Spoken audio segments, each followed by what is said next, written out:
Welcome back to the Vault, where the most precious and powerful stories are kept safe for the future of our shared humanity. We unlock the secrets of the heart and the mind through stunning visuals and moving narratives. Click subscribe now and gain access to the soul. The note was folded in half, tucked underneath my credit card, when the cashier slid it back across the counter.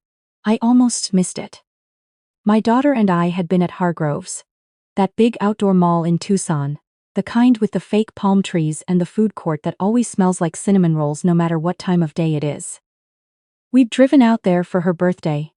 She'd just turned 16, and I wanted to make a whole thing of it. Lunch, a little shopping, maybe catch a movie if we weren't too tired. It was supposed to be a good day. We'd stopped at the accessories boutique on the lower level. Nothing fancy, the kind of place that sells earrings for $8 and those big floppy hats that look good on everyone under 25. My daughter had been eyeing a little crossbody bag for weeks, saw it on some girl at school, and I figured, why not? Birthday present. I handed my card to the cashier, a young woman, mid-20s maybe, with short red hair and a name tag that said Tamsin. She swiped the card, handed it back, smiled.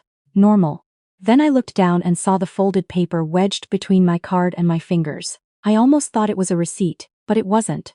I had to wait until Tamsin was helping another customer to open it. My daughter was already drifting toward the sunglasses rack, holding up a pair and making faces at herself in the little mirror bolted to the display. I angled my body away from the counter and unfolded the paper with one hand. 4 words, don't use the garage, that was it. It's no explanation, no name, just that. Written in blue ink, small and careful, like someone had been thinking about whether to write it at all. I stood there for a second, reading it again. Don't use the garage. We'd parked in the multi-level garage on the east side of the mall. Level 3, near the elevator, same spot I always took because it was covered and close to the entrance. Nothing had seemed wrong when we pulled in. I hadn't noticed anything. My daughter appeared at my elbow. You ready? Yeah, I said. I folded the note and slipped it into my jacket pocket. Hey, do you mind if we walk around a little more? I want to look at something. She shrugged. Sure, I wasn't looking at anything. I was thinking. Here's the thing about me. I'm not the kind of person who panics. I've been a nurse for 14 years, 12 in the ER, 2 in post-op, and if that job teaches you anything, it's how to stay level when everything around you is going sideways. I don't rattle easily. But I also know the difference between something that can wait and something that can't. That note couldn't wait. I steered us toward the food court and sat my daughter down at a table near the center, where I could see 3 different exits. I told her I was grabbing us drinks. I went to the counter, ordered 2 lemonades, and while I waited I pulled out my phone and texted my sister. Hey. We're at Hargrove's. Cashier at one of the stores just passed me a note that said, don't use the garage. We're parked on level 3. She were parked on level 3. See response. My sister is like that. She keeps her phone nearby, always has. That's weird. What kind of note? Handwritten. Small. Like she didn't want anyone to see her give it to me. Okay, that's not nothing. Don't go back to the garage yet. Does your daughter know? I looked over at the table. My daughter was on her phone, completely unbothered, probably texting her friends. She had no idea. No, I typed. And I'd like to keep it that way until I know what I'm dealing with. I carried the lemonades back and sat down. We talked about nothing. Which movies she wanted to see, whether she liked the bag, something about her friend's drama at school. My hands were steady. My voice was steady. But I kept glancing toward the corridor that led to the east entrance, the one closest to the garage. 20 minutes passed. Nothing happened. I started to second-guess myself. Maybe Tamsin was strange. Maybe it was a prank. Maybe I was overreacting to 4 words on a piece of paper. And then 2 men walked in through the east entrance. I want to be careful about how I describe this, because I don't want to sound like I was profiling anyone. I've thought about this a lot since. But these 2 men, the way they moved, the way they were scanning the food court, it wasn't like people who were looking for a table or trying to find the restroom. They were looking for something specific. Or someone. They walked slowly. They split apart when they got to the center of the food court, one going left, one going right. Both moving along the outer edge, both still scanning. The taller one had a gray jacket. The shorter one had a blue cap pulled low. I watched them for a moment. Then I looked away, because I didn't want them to catch me watching. Hey, I said to my daughter, keeping my voice light. You know what, let's go look at that shoe store on the other side. I think I saw some sandals in the window when we walked by. I thought you said sandals were a waste of Mocktober. I'm allowed to change my mind. She laughed. Okay, fine. We stood up, and I took her arm, and we walked toward the west side of the mall. The opposite direction from the two men. I didn't look back. I pulled out my phone with my free hand and opened my Maps app, looking for the west parking structure. There was one, I was pretty sure, on the far side near the anchor store. I'd never used it before, but it had to connect to the street. It did. I found it in about 30 sticks. 2 levels, outdoor, open on the sides. I texted my sister again. There are 2 men in the food court who don't seem right. I can't explain it better than that. We're heading to the west exit. She replied. Good. Call me when you're in the car. We didn't run. That's something I want to make clear. Because every time I've told this story, people ask why didn't you just run? And the answer is, because running draws attention, and I didn't know for certain that we were the ones being watched. I didn't want to cause a scene if I was wrong. I didn't want to scare my daughter.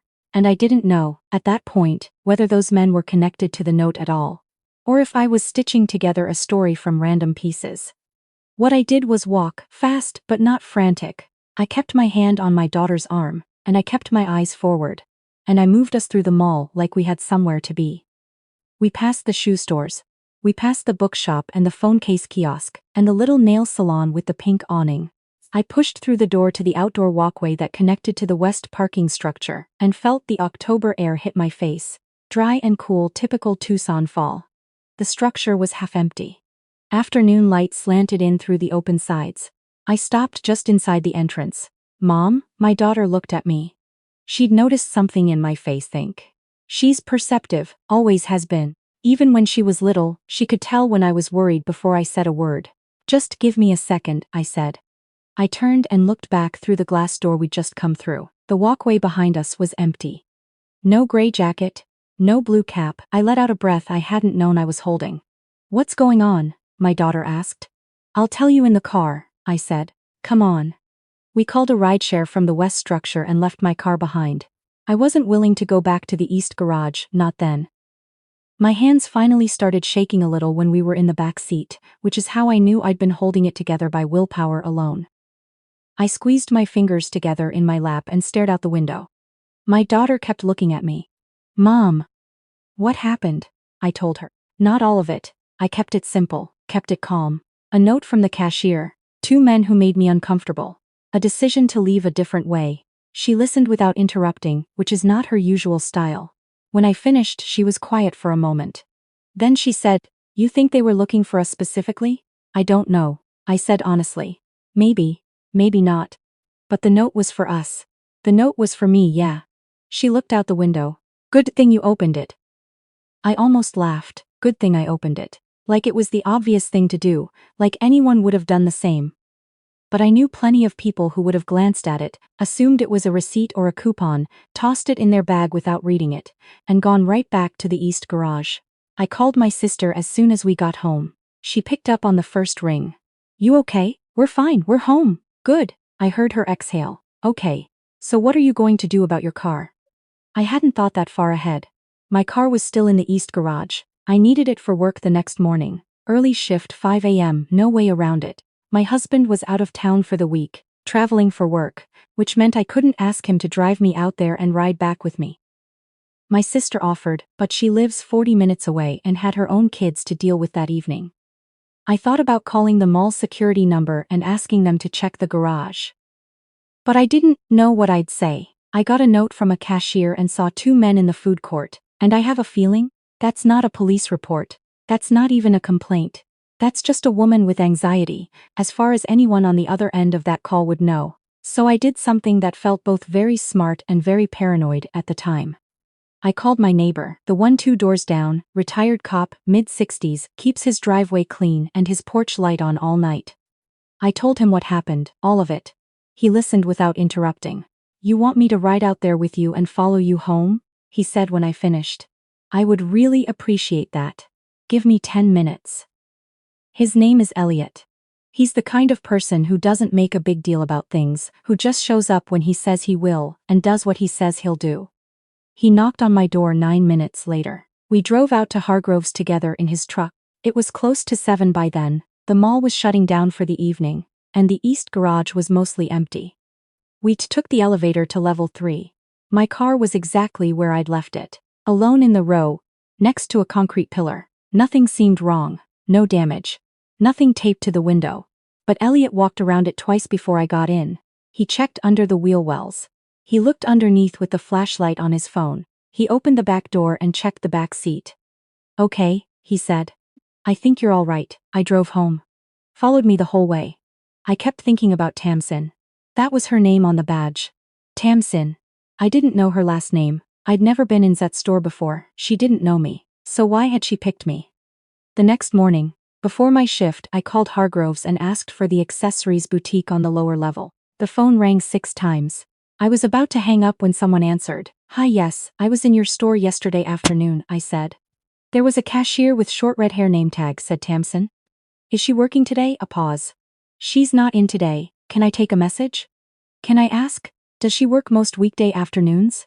Another pause, longer this time. "Is there something I can help you with?" I had a feeling they wouldn't just give me her schedule, and I couldn't blame them. "I just wanted to thank her," I said. "She helped me out yesterday.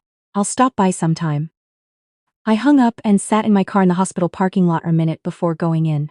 I went back to the store the following Saturday. Different cashier at the counter.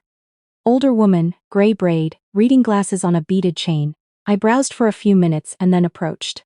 "Excuse me," I said. "The woman who was working, Tamsin? Short red hair?" The woman looked at me over her glasses. "She's in the back. I can get her." "Please, thank you." I waited.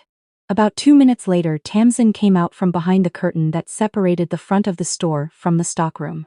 She looked at me and I saw it immediately. Recognition.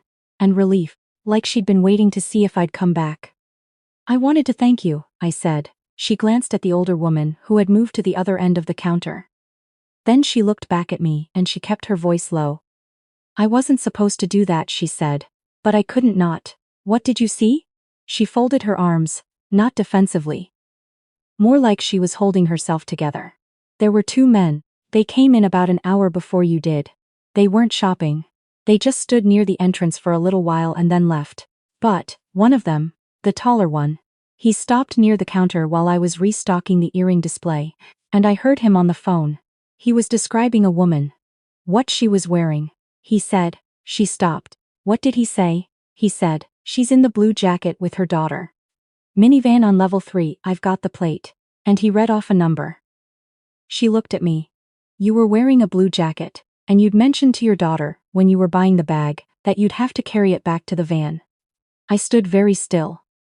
"I didn't know who he was talking about at first," Tamsin continued. "But then he left, and maybe 20 minutes later you came to my counter, and you were still wearing the blue jacket, and I thought, I can't let you walk out of here without knowing something."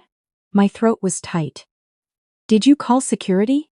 "I told my manager. She said she'd call." "I don't know if she did." A flash of something crossed her face, frustration, maybe, or guilt. "I should have done more. I'm sorry. I didn't know how serious it was, and I didn't want to be wrong, and by the time I was sure, you were already at my register." "You did the right thing," I said. "You gave me enough." We talked for a few more minutes. She confirmed what she remembered about the 2 men. Gray jacket on the taller one, blue cap on the shorter one, the same 2 I'd seen in the food court. She hadn't seen them again after the first time, but she'd been watching the entrance all afternoon, she said, just in case. I thanked her again before I left. I meant it more than I've ever meant a thank you to a stranger. On the drive home, I tried to figure out why. Why us? My husband and I are ordinary people. We're not wealthy. We don't live in a flashy neighborhood. We don't have enemies, or at least none I know of. The whole thing sat wrong with me, like a word you can't stop saying until it loses its meaning. Why us? Why us? Why us? I talked to Elliot about it that weekend. He'd been a cop for 22 years before he retired, and he had a way of listening to something and then organizing it in his head before he spoke. "It might not be personal," he said. "Could be they scout for opportunities. Minivans. Women shopping alone or with kids. Parking garages are isolated. Easy targets. For what though? Robbery, most likely. Sometimes, worse." He said it plainly, not to scare me, Just because that's how talks about things, you probably weren't chosen. You were just convenient. Wrong place, wrong time. Except that cashier made it the right time. I thought about that for a long time after. I filed a report with the Tucson PD the following Monday. I told them everything. The note, the two men, the description Tamsin had given me, the approximate time. The officer I spoke to was polite and wrote it all down and told me they'd look into it. I don't know if anything came of it. I never heard back. But 2 weeks later, I saw a post in our neighborhood app. Someone else, a woman, 2 towns over, outlet mall near the highway, had reported 2 men following her through a parking garage. She'd gotten away. Another woman, same week, said she'd noticed a man writing down her license plate number while she was loading bags into her car. Different location but similar description. I posted about my experience. Just a summary. This happened to us. Be aware. If someone gives you a warning, take it seriously. It got 300 shares in 2 days. My daughter hasn't forgotten it. She brings it up sometimes, usually when she's making a decision and trying to explain her reasoning. She'll say, "Mom, I just had a feeling." And you always say, to trust the feeling. I don't know if I ever said that before the Hargroves trip, but I say it now. Trust the feeling. And when a stranger tries to tell you something, slow down long enough to hear it. Tamsin didn't know me. She didn't owe me anything. She had no reason to believe I'd even open the note. For all she knew, I'd toss it in my purse without looking and walk straight back to level 3. But she wrote it anyway. She took the risk anyway. There's something about that I can't stop thinking about. The way a person you've never met can make a decision in 60 seconds that changes everything. The way a small act, 4 words on a folded piece of paper, can be the exact thing standing between you and something you don't even want to imagine. I went back to that store one more time, about a month after everything happened. I brought a thank you card and a gift card for Tamsin. Nothing extravagant. Just enough to say, I saw what you did, and it mattered. She wasn't working that day.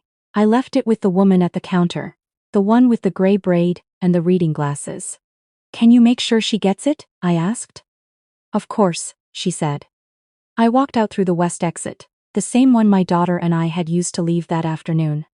The fake palm trees were still there, the cinnamon smell still drifting out from the food court. The mall looked exactly the same as it always had. Everything was exactly the same, and yet I was not. I thought about all the times I'd walked through a parking garage without thinking twice. All the times I'd been the woman in the blue jacket with the minivan, loading bags, distracted, not looking. All the times something could have happened and didn't, by luck or chance, or the invisible work of strangers watching out for people they didn't know. I got to my car, checked the back seat before I got in. I do that every time now, and drove home through the afternoon light. My daughter called while I was on the highway. "Just checking in," she said. She does that more now too. "You okay?" she asked. "Set?" "Yeah," I said, "I'm good." And I was.